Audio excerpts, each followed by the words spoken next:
جب اللہ تمہیں آزمائش میں ڈالتا ہے تو یہ اس بات کی علامت ہے کہ اللہ تمہیں اپنے قریب کرنا چاہتا ہے۔ صبر کرو، اللہ روشنی ضرور دکھاتا ہے۔ تکلیف مومن کے لیے سزا نہیں ہوتی، یہ اس کی روح کو مضبوط بنانے کی ایک تربیت ہوتی ہے۔ صبر کرو، اللہ تمہارے ساتھ ہے۔ جس دل میں صبر ہوتا ہے وہاں بے چینی نہیں رہتی، کیونکہ صبر کرنے والے دل کو اللہ اپنی رحمت سے بھر دیتا ہے۔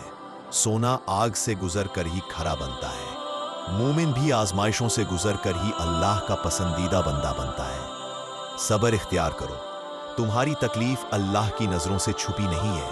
بس تھوڑا سا صبر، تھوڑا سا بھروسہ، رب سب سنوارتا ہے۔ جب مشکل بڑھ جائے تو سمجھ لو کہ اللہ تمہیں بڑے درجے کے لیے تیار کر رہا ہے۔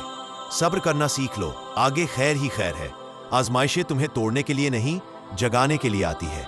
سچے مومن کو صبر میں ہی کامیابی ملتی ہے۔ صبر وہ طاقت ہے جو مومن کو گرنے نہیں دیتی۔ حالات کیسے بھی ہوں، اللہ کی مدد لازمی آتی ہے۔ اللہ کبھی مومن کو اس کی برداشت سے زیادہ آزمائش نہیں دیتا۔ اگر مشکل آئی ہے تو سمجھ لو تم اسے جھیلنے کی طاقت رکھتے ہو۔ صبر کا پھل ہمیشہ امید سے زیادہ میٹھا ملتا ہے، کیونکہ اسے دینے والا اللہ ہوتا ہے۔ اپنے رب پر یقین رکھو۔ دعا اور صبر، یہ دو ہتھیار کبھی ناکام نہیں ہوتے۔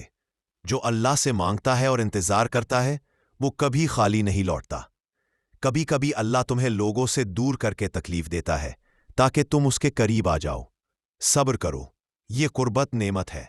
اگر زندگی میں سب کچھ آسان ہو جائے تو ایمان کب آزمائیں گے؟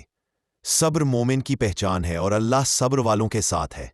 غم کی ہر رات کے بعد سحر ہے، بس ہمت نہ ہارو، رب کی رحمت تمہاری تکلیف سے کہیں بڑی ہے۔ مومن کی آزمائش اس کی قدر بڑھانے کے لیے ہوتی ہے۔ جو تکلیف میں صبر کرتا ہے اللہ اسے نہ صرف نوازتا ہے بلکہ بلند بھی کر دیتا ہے۔ ویڈیو کو لائک اور چینل کو سبسکرائب کرنا نہ بھولیں۔ اللہ ہمیں صبر کرنے کی توفیق عطا فرمائے، آمین۔